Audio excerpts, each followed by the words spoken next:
Le peuple de Dieu attendait un libérateur depuis que Dieu en avait promis un pour la première fois dans Genèse 3,15. Dieu lui-même a unifié les Hébreux sous Moïse et leur a dit que tant qu'ils le suivraient et lui obéiraient, il les bénirait et les guiderait. Mais les enfants d'Israël ont rejeté l'Éternel comme leur chef et ont exigé un roi terrestre.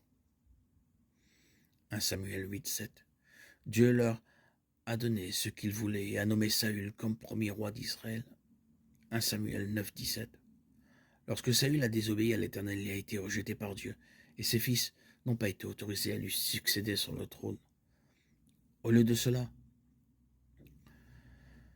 Dieu a choisi David pour être le prochain roi des Juifs. Dieu a promis à David que son nom serait associé à jamais au trône d'Israël. Sous l'inspiration du Saint-Esprit, David a écrit le psaume prophétique 22 qui donnait à Israël des indices sur ce que leur futur Messie et libérateur endurerait.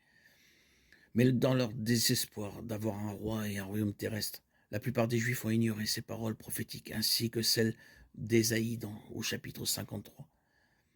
Lorsque Jésus est venu, il a accompli ses prophéties. Il est important de noter qu'il était de la lignée royale de David, Matthieu 1,1, Jean 7,42.